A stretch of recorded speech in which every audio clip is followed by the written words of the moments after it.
juróom-ñetti waxtu jot na ci guddi mbaa xam ngeen ni couvre-feu bi tàmbali na.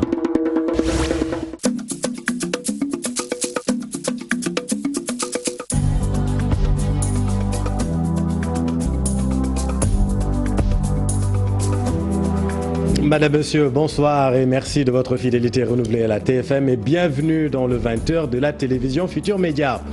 Dans l'actualité de ce lundi, 43 personnes corona positives en 72 heures. La situation devient de plus en plus sévère au Sénégal. Dans les 20 cas confirmés aujourd'hui, 2 sont en réanimation. Les autorités sanitaires sonnent le tocsin. De la chloroquine, il y en aura pour tout le monde. Une bonne quantité a été livrée pour les essais cliniques. Une importante commande est en cours selon la chef du service gestion des stocks à la pharmacie nationale d'approvisionnement. Malgré la fermeture des frontières, des centaines de personnes traversent clandestinement la frontière sénégalo-mauritanienne, des immigrés pour la plupart, selon le maire de Rank dans la région de Saint-Louis. 13 points de passage ont été créés selon le maire. Il sonne l'alerte. Ne lui parlez pas du serment d'Hippocrate, il n'en a cure. Le faux médecin qui se faisait passer pour un spécialiste en développement industriel du médicament. L'homme a effectué plusieurs tests du coronavirus. Cette affaire est l'arbre qui cache la forêt selon l'Ordre national des médecins qui a porté plainte, de même que le ministère de la Santé. On vous explique tout dans cette édition.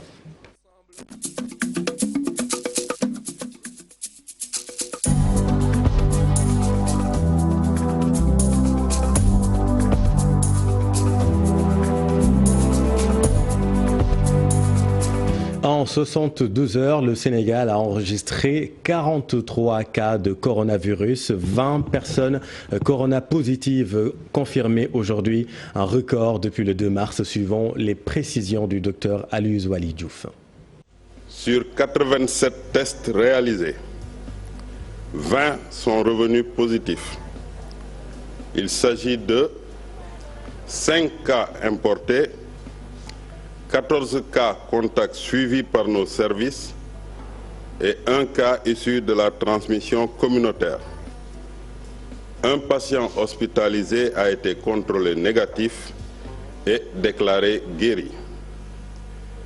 L'état de santé des patients hospitalisés est stable, en dehors de 2 cas graves actuellement pris en charge par nos structures. À ce jour, 162 cas ont été déclarés positifs, dont 28 guéris et 134 sous traitement.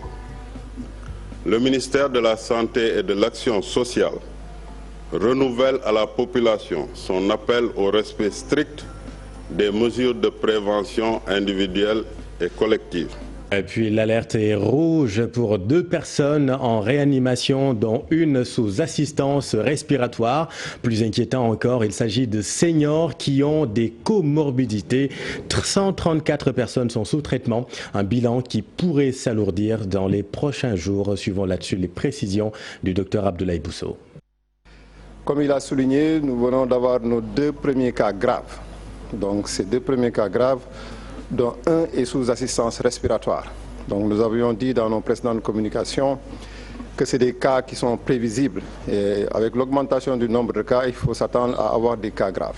Et c'est essentiellement des personnes âgées qui ont d'autres maladies sous-jacentes. Donc actuellement, ces cas sont en train d'être pris en charge en milieu de réanimation. Et pour le moment, leur situation est stable, mais elle est préoccupante. Donc aujourd'hui, jusqu'au presque 4 avril, nous devons nous attendre à avoir des cas importés malades. Donc toutes ces personnes qui sont rentrées jusqu'à la veille de la fermeture des frontières peuvent développer la maladie. Donc l'attente pour nous, c'est d'avoir encore des cas importés positifs. 6 régions actuellement sont touchées. Nous étions à 5 lors de la précédente communication, Dakar, Thiès, Diourbel, Ziguinchor, Saint-Louis. Donc Fatick s'est ajouté à la liste comme 6e région.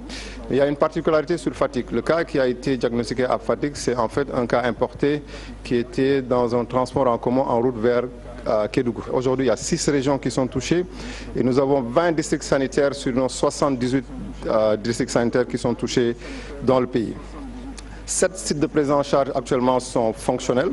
Intéressons-nous justement à cette cartographie des régions infectées et sans surprise, la capitale est la région la plus touchée avec plus de 100 cas enregistrés. Thiès et Diourbel complètent l'angoissant podium Chérif Dia. Dakar dans le peloton de tête des régions les plus touchées par la pandémie du Covid-19. Comme on peut le constater dans la répartition par région du nombre de cas confirmés de coronavirus.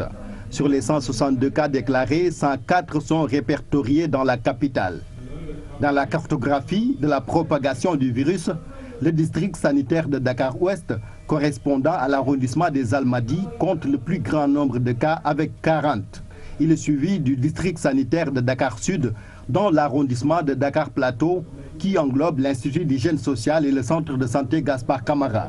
Ici, 28 cas sont enregistrés. Les arrondissements des Parcelles Assainies et Grand Dakar, abritant les districts sanitaires de Dakar Nord et Dakar Centre, comptent respectivement 9 et 6 cas. Le département de Rufisque est également touché avec 10 cas enregistrés. 6 dans la ville de Rufisque, 2 cas pour Sangalkam qui a le même nombre de cas que Diamniadio. Les départements de Guédiawaye et Pikine sont également touchés avec respectivement 6 et 5 cas. Concernant l'intérieur du pays, Diourbel reste la deuxième région la plus touchée avec 26 cas, tous vivant dans la ville de Touba, qui toutefois n'enregistre plus de nouveaux cas depuis quelques jours. Ce qui n'est pas le cas pour la région de Thiès avec 25 cas répartis comme suit. Thiès 10 cas, Mbour 12 cas et Popenguine 3 cas. 3 cas sont également enregistrés dans la région de Ziguinchor, dont 2 dans la ville éponyme et 1 cas positif à Oussouye. Saint-Louis et Fatick se partagent le reste des cas avec 2 dans la vieille ville et 1 cas positif dans la capitale du Sine. À rappeler que 46% des patients sont des cas importés alors que 49% d'entre eux représentent les cas contacts. 5% pour des cas communautaires selon le ministère de la Santé.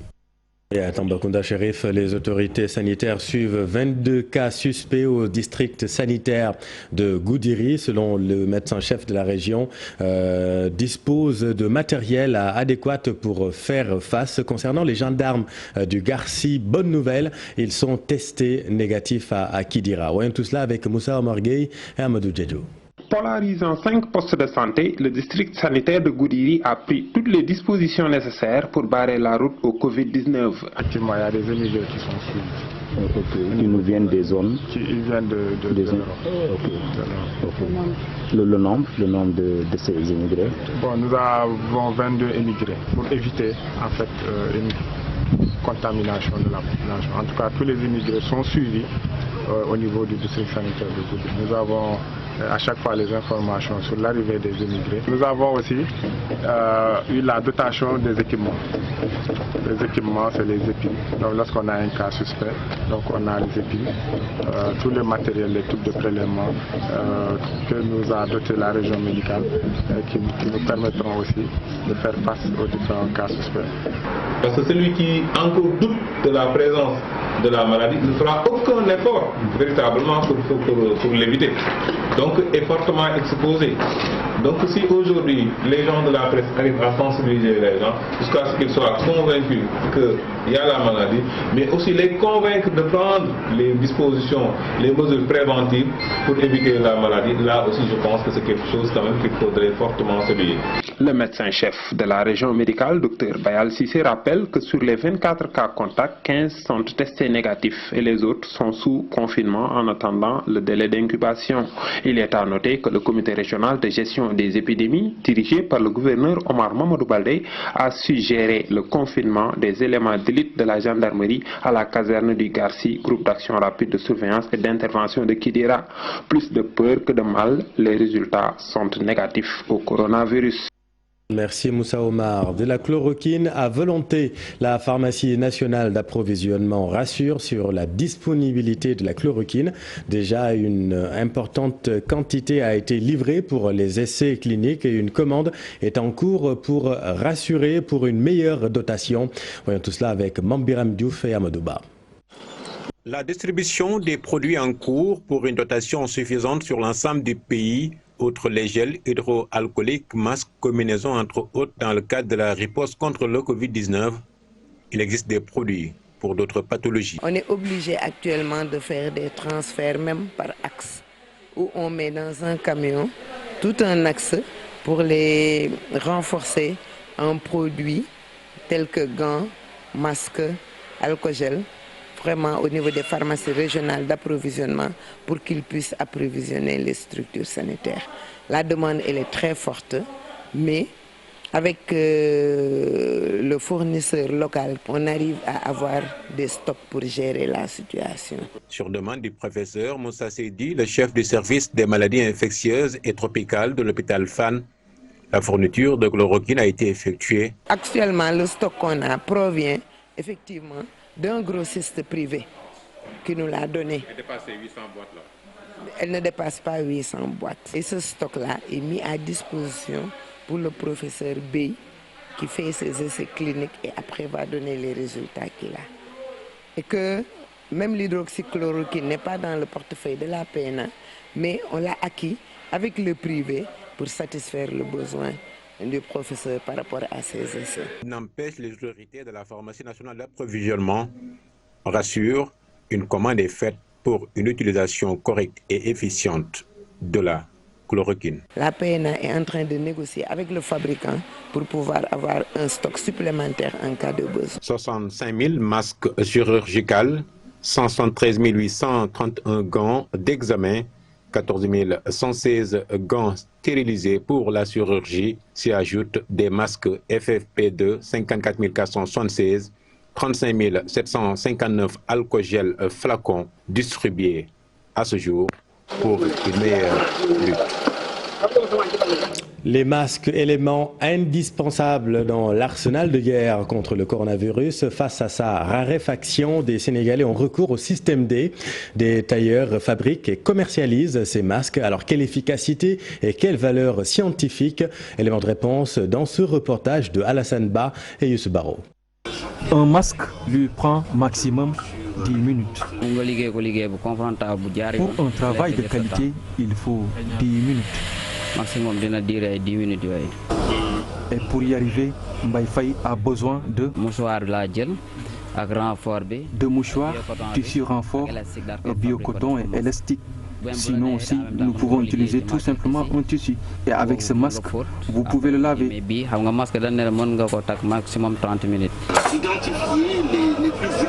Tous ces masques seront présentés aux autorités sanitaires pour tester l'efficacité. Nous confie ce jeune tailleur. Lui et ses amis conseillères veulent participer au combat contre le coronavirus.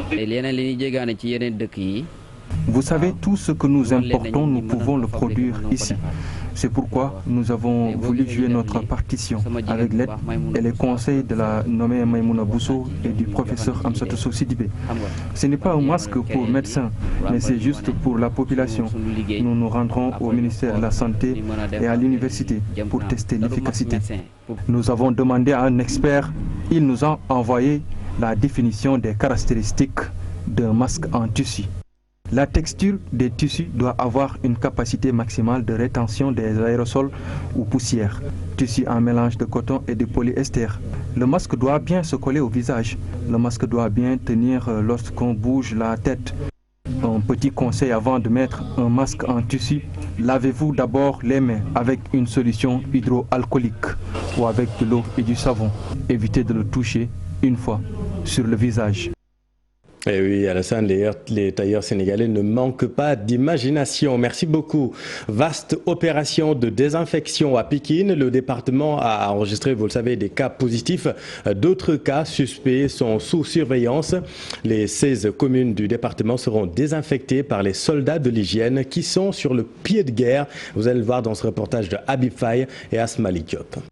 Pour les besoins d'une opération de désinfection des lieux par le service d'hygiène, le cadre de la lutte contre le coronavirus, Pikine, se veut débarrasser du Covid-19. Des dispositions à prendre pour la mise en œuvre de l'opération selon le chargé de communication. On a vu qu'il y a des cas communautaires qui étaient en train d'être en tout cas détectés par-ci et par-là. Donc le commandement a jugé nécessaire de faire des traitements de masse pour véritablement sécuriser la population. Et c'est pourquoi donc aujourd'hui nous sommes à Pikine où nous avons mobilisé toutes les brigades de la région de Dakar, Rufisque, Mbao, Keur Massar, Dakar, ils sont tous ici pour en tout cas exécuter ces opérations-là. Pour les besoins de cette opération, le service d'hygiène de Pikine a sorti son arsenal de désinfection pour contrôler les infections dans le département. On a mobilisé une quinzaine de véhicules. Alors chaque véhicule a un appareil portatif de grand débit qui donc va prendre, on a déjà fait la cartographie avec le chef de la sous-brigade. Donc c'est un travail qui va se faire en suivant une certaine cartographie. Et en tout cas, à terme, ce qu'on veut, c'est que toutes les rues puissent être en tout cas désinfectées et les places qui recueillent en tout cas beaucoup de personnes. Une initiative saluée par le représentant du médecin-chef de la localité, Ousmane Ka, d'affirmer 4 cas positifs à Pikine et des cas suivis à Pikine, comme vous le savez, dans notre département, on a pas mal de cas. On a aussi des contacts qu'on suit parce que si on a un cas, on suit tous les contacts qui sont autour. On a mis en place une cellule chargée de cela. Donc ce sont des cas qui sont là qu'on suit quotidiennement. Et nos agents de santé sont toujours sur le terrain pour sensibiliser, pour prendre en charge les cas. Il y a une équipe d'investigation qui va dans le terrain pour investiguer et éventuellement prendre en charge tous les cas qui sont actuellement. Après Pikine, Guédiawaye sera à son tour désinfecté. Aucun lieu et place publique ne va être laissé en rade pour lutter contre le virus mortel du Covid. Merci Habib. Le maire de Rank dans la région de Saint-Louis tire la sonnette d'alarme. Des personnes traversent tous les jours la frontière entre le Sénégal et la Mauritanie. Des immigrés pour la plupart, selon lui. 13 points de passage ont été créés pour passer la frontière nuitamment. Ces déplacements incessants mettent en danger les populations selon le maire. Voyons tout cela avec Ousseynou Diop, Habib Sek.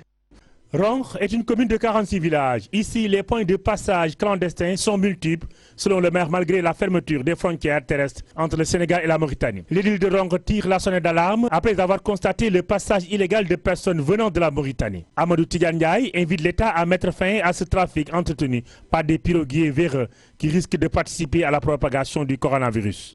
On a fermé la frontière de Rosso. Les gens se rappellent sur les pirogues. Et pour accéder au Sénégal, ils passent par les berges qui s'ouvrent dans la commune de Rank. Donc voilà, c'est un danger. Nous attirons l'attention de tout le monde pour qu'il n'y ait pas encore de cas exportés qui transitent par le fleuve. Parce qu'encore une fois de plus, on a fermé les frontières, mais les gens continuent de vaquer librement à leur occupation. En cette période de pandémie, certains récalcitrants utilisent les multiples points de passage de cette commune pour entrer dans le pays. Le Sénégal enregistre beaucoup de cas importés. Avec ces sites clandestins, le danger est plus permanent. Nous pensons qu'aujourd'hui, que l'État doit nous aider à mettre des sentinelles ou des gens qui viennent arrêter ce trafic-là. Parce que du côté de Mauritanie, il n'est pas possible. Tout le rivage mauritanien, toute la rive mauritanienne, il y a un jalonnement des forces de l'ordre. Tous les kilomètres, il y a des forces de l'ordre qui arrêtent les gens pour passer au côté mauritanien. De la traversée n'est possible qu'à partir de la Mauritanie vers le Sénégal. Le maire de Rank procédait à la distribution de produits aux 5 postes de santé de la commune et aux populations des 46 villages. Il a invité l'État sénégalais à mettre en place des patrouilles au niveau de cette berge pour éviter la flambée du virus.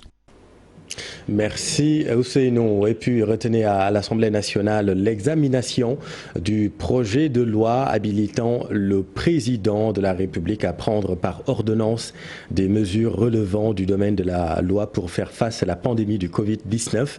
À l'hémicycle, le bureau et la conférence des présidents se sont réunis aujourd'hui. Majorité, opposition et les non-inscrits sont tombés d'accord pour fixer le nombre de participants aux travaux de la commission permanente et de l'intercommission à 20. 33 députés seront convoqués en revanche pour la plénière qui aura lieu après-demain, mercredi 1er avril. Parlons maintenant de l'affaire du faux docteur Amadou Samba. Vous le savez, l'homme qui a effectué plusieurs tests du coronavirus avant d'être stoppé net. Le ministre de la Santé et l'Ordre national des médecins ont porté l'affaire devant la justice. Le faux médecin est placé en garde à vue à la sûreté urbaine. Faux diagnostic, fausse prescription. L'Ordre national des médecins sonne le tocsin. Cette affaire serait l'arbre qui cache la forêt. Selon ces vrais praticiens, de la médecine, le mal est bien plus profond que cela. Voyons tout cela avec ce reportage de Pape Faraning et Amadouba. L'Ordre national des médecins du Sénégal dans tous ses états, après la révélation du faux médecin, les Blouses Blanches annoncent une plainte contre Amadou Samba et se constituent partie civile et entament une guerre contre les faussaires. L'Ordre ne peut pas être derrière tout contrevenant, mais à chaque fois que l'information nous est rapportée, l'Ordre va porter en tout cas plainte à qui est droit et l'Ordre va se constituer partie civile. L'Ordre ne va ménager aucun effort pour que en tout cas ces genres de situations ne puissent pas en tout cas se reproduire. Les conséquences sont énormes et néfastes pour les patients après des années d'exercice. Quelqu'un qui n'est pas praticien, qui n'est pas en tout cas acteur de la profession, s'il se met à délivrer des ordonnances ou se met à poser des diagnostics, c'est de faux diagnostics, c'est de fausses prescriptions. Donc l'impact sur la santé publique est plus que néfaste. Selon Dr Bolli Diop, le faux médecin est la partie visible de l'iceberg. Avec la collaboration de toutes les entités, l'Ordre va assainir le milieu. Aujourd'hui, c'est un cas qui est là, mais on dit que c'est l'arbre qui cache la forêt. Mais comme on le dit, on ne peut pas être derrière tout contrevenant. Avec le ministère de la Santé, mais aussi en collaboration avec l'ensemble des régions médicales du Sénégal, mais aussi en collaboration avec le secteur privé pour qu'on puisse en tout cas, en notre sein, d'abord assainir le milieu et en tout cas faire respecter l'exercice de la médecine. Après ce scandale, dans un contexte particulier de la pandémie du coronavirus, l'Ordre national des médecins du Sénégal sollicite le soutien de tous pour démasquer les usurpateurs de la fonction de médecine. Merci Pape Farah, et ne lui parlez pas du serment d'Hippocrate, il n'en a cure. Sans aucune certification médicale, l'homme s'est autoproclamé docteur, homme politique remarqué également. La question que tout le monde se pose, c'est comment il a pu tromper son monde. Ibou Diouf. Il a certes toujours rêvé de devenir médecin, mais le faussaire s'est peut-être réussi, un coup qu'il doit à son ingéniosité. Comment le docteur Samba a réussi à tromper son monde? Une interrogation troublante. En cette période de guerre, un combat contre le coronavirus, un ennemi à la fois fatal et public qu'il faut vite neutraliser. Comment le docteur Samba, un faux médecin, a réussi à contourner tout un système avec à la clé beaucoup de patience croquée? La sûreté urbaine de Dakar qui a mené une enquête sur le cas Samba, celui qui a eu ce courage d'examiner des patients qui ont manifesté des symptômes du Covid-19, tous négatifs à son avis, avant de délivrer un bulletin de santé avec l'entête et le sceau de l'Institut Pasteur. Il sera par la suite dénoncé par un de ses patients. Localisé par la sûreté urbaine, il sera piégé au moment où il s'apprêtait à effectuer des prélèvements sur des cas suspects.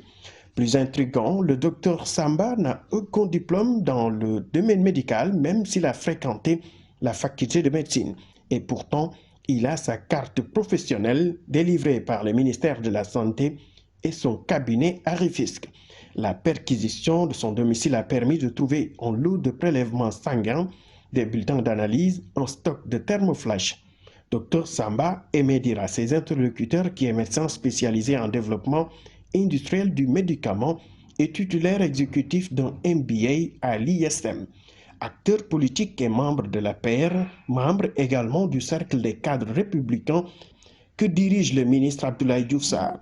Le docteur Samba travaillait parfois avec la fondation Servir le Sénégal. L'enquête se poursuit pour y voir plus clair sur le cas du docteur Samba.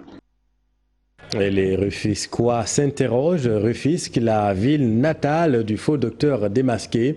Là-bas, les populations ne s'expliquent pas le culot de l'homme. Ousseynou Thiam, Ahmadou Bamba Samb. Depuis l'arrestation du faux docteur Amadou Samba par la sûreté urbaine de Dakar, l'affaire est sur toutes les lèvres à Rufisque. Comment a-t-il pu tromper tout son beau monde jusqu'à effectuer des tests de diagnostic du Covid-19 en partenariat avec des sociétés nationales, s'interroge ces Rufisquois. Je fustige quelque part, disons, l'attitude des entreprises avec lesquelles il a eu à travailler. On ne peut pas se présenter comme ça, dire que je suis médecin et faire des prélèvements. Je crois qu'il y a des structures appropriées qui devraient le faire et ils auraient dû, à mon niveau, essayer de se rapprocher de ces structures avant de pouvoir faire des tests dans les entreprises, d'acheter des masques, etc. vraiment, je trouve qu'il y a eu du laxisme au niveau de ces entreprises. Un faussaire qui doit être sanctionné à hauteur de ses actes, selon ces Rufisquois. Pour moi, l'ordre des médecins, la première fois ils ont eu vent de cette question, de cette personne, et de ce problème plutôt, ils auraient dû, à mon niveau, chercher à savoir si ce monsieur réellement a les diplômes requis pour faire ce qu'il était en train de faire. Il faut des sanctions. Si vraiment comme ça se passe, alors il faut des sanctions. Il faut être sévèrement dans ce domaine. Rappelons que ce faux docteur plus connu sous le nom de Papi Samba a réussi à intégrer le cercle des cadres républicains. Une posture politique qui lui a permis de mieux faire ses nombreuses victimes. Merci Ousseynou. Et puis retenez en Côte d'Ivoire, le coronavirus a fait sa première victime. Après la Gambie et le Mali, la Côte d'Ivoire enregistre donc son premier décès. 161 personnes sont sous traitement là-bas en Côte d'Ivoire. La Côte d'Ivoire qui vient d'enregistrer son premier décès. Voilà, c'est la fin de cette édition. Merci de l'avoir suivi. L'info continue dans Soir d'info. Aram Touré, vous recevez ce soir le professeur Issa Wane.